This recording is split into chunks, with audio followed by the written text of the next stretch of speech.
মরিচ খেয়ে নাকি তার একদমই ঝাল লাগতেছিল না, তবে তাকে দেখে কিন্তু বোঝা যাচ্ছিল তার কতটা ঝাল লাগতেছিল। তবে সে বলতেছিল আমার একদমই ঝাল লাগতেছিল না। তো হ্যালো এভরিওয়ান, আসসালামু আলাইকুম, সবাই কেমন আছেন? আমি আর আমার ছেলে রেডি হয়ে দেন আমরা বের হয়ে গেছি। তো একটা রিক্সা নিয়ে নিয়েছি। তো আমরা যাচ্ছি আজকে আমার খালার বাসায়, কারণ ওইখানে হলো আমার সব বোনেরা এসেছে। তো আমি আর আমার ছেলে দুজনে রেডি হয়ে ঘরের কাজ শেষ করে দেন বের হয়ে গিয়েছি। তো যেহেতু দুপুর টাইমে বের হয়েছি, অনেকটা রোদ ছিল, আর এই জন্য আমার ছেলে একদমই তাকাতে পারছিল না, রোদের আলো তার চোখে পড়তেছিল। তো আমরা হলো ফাইনালি চলে এসেছি আমার খালার বাসায়, আর এসেই দেখি আমার সব বোনের একটু ঢং করতেছে, মানে তারা ছবি তুলতেছিল। অবশ্য তাদের খাওয়া দাওয়া কিন্তু শেষ। আমি যেহেতু অনেকটা লেট করে গিয়েছি, এর জন্য ওরা আগেই খাওয়া দাওয়া শেষ করে ফেলেছে। তো আমার খালা আমার জন্য খাবার নিয়ে আসছে, আর এখান থেকে আমার বোন একটা মরিচ নিয়ে বলতেছে এটা আমি খেয়ে দেখাতে পারবো। তো দুষ্টামি ছলে আসলে ও মরিচটা পুরো খেয়ে ফেলছে। তো বলতেছিল ঝাল লাগে নাই, তবে ঝাল তো অবশ্যই লাগছে যেহেতু মরিচ বলে কথা। তো যাই হোক, এখন হলো আমি আর আমার ছেলে আমরা দুইজনে খাবার খাচ্ছিলাম, যেহেতু ওরা সবাই অলমোস্ট খেয়ে ফেলেছে। তো বাসায় রান্না করার কথা ছিল, বাট সবাই যেহেতু আসতে তো অনেকটা লেট হয়েছে, তো এর জন্য কাচি ভাই থেকে কাচি নিয়ে আসছে আমার বোন।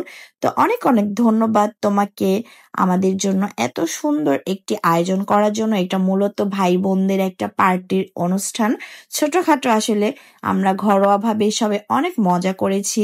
তো লাস্টে হলো আমরা সবাই মিলে নাচ গানও করেছি, তো বাচ্চারাও কিন্তু অনেক এনজয় করেছে। আমাদের যেহেতু সবারই বিয়ে হয়ে গেছে, আর বিয়ের পরে কিন্তু সংসার লাইফটা নিয়ে সবাই ব্যস্ত থাকে, যার যার সংসার যার যার সন্তান তাদের নিয়ে কিন্তু তারা অনেক পরিমাণে ব্যস্ত থাকে, চাইলেও কিন্তু তারা আসতে পারে না, যার কারণে আসে সবাই একত্রিত আমরা হতে পারি না।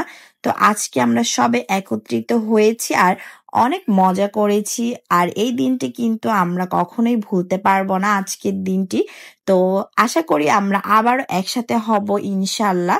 তো সে পর্যন্ত যেন সবাই আমরা ভালো থাকতে পারি, সুস্থ থাকতে পারি, সবাই সেই দোয়া করবেন। তো আমার বোন একটা কিউট বিড়াল নিয়ে আসছে, আর আমার ছেলেটা সেটাকে ধরতেছিল, ওকে আদর করতেছিল। বিড়াল হলো আমার ছেলের অনেক বেশি পছন্দ, যেহেতু আমাদেরও একটা বিড়াল আছে, সারাক্ষণ ওর সাথে খেলাধুলা করে, আদর করে। তো আমার খালাতো ভাই আবার বিড়ালটাকে কোলে নিল, আমি আবার ওকে একটু আদর করতেছিলাম। মাশাআল্লাহ অনেক কিউট ও।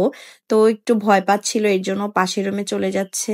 তা আমরাও এখন সবাই বের হয়ে যাচ্ছি, কারণ আমরা এখন আমার আরেক খালার বাসায় যাব, আর সেখানেও আমাদের ছোটখাটো একটা পার্টির আয়োজন আছে। তো আমরা চলে এসেছি আমার খালার বাসায়, আর এখানে এসেই কিন্তু কেক কাটা শুরু হয়ে গেছে। তো কেকটা মূলত আমার খালাতো ভাইয়ের জন্য বানানো হয়েছে, ও যেহেতু বাহিরে চলে যাবে তো সেজন্য। তোর জন্য সবাই দোয়া করবেন। আর কেকটা বানাইছে আমার খালাতো বোন। তো ওর একটা পেজ আছে, সেটা লিংক আমি কমেন্ট সেকশনে দিয়ে দিব, আপনারা চাইলে ভিজিট করে আসতে পারেন। চা ছাড়া আড্ডা যেন একদমই জমে না, তো আমরা চা খাচ্ছিলাম আর সবাই মিলে জমিয়ে আড্ডা দিচ্ছিলাম। আমাদের আড্ডা যেন একদমই শেষ হচ্ছে না, যেহেতু অনেকদিন পর সবাই একসাথে হয়েছি। তো ভিডিওটি আর বড় করছি না, এখানে শেষ করছি। সবাই ভালো থাকবেন, আল্লাহ হাফিজ, আসসালামু আলাইকুম।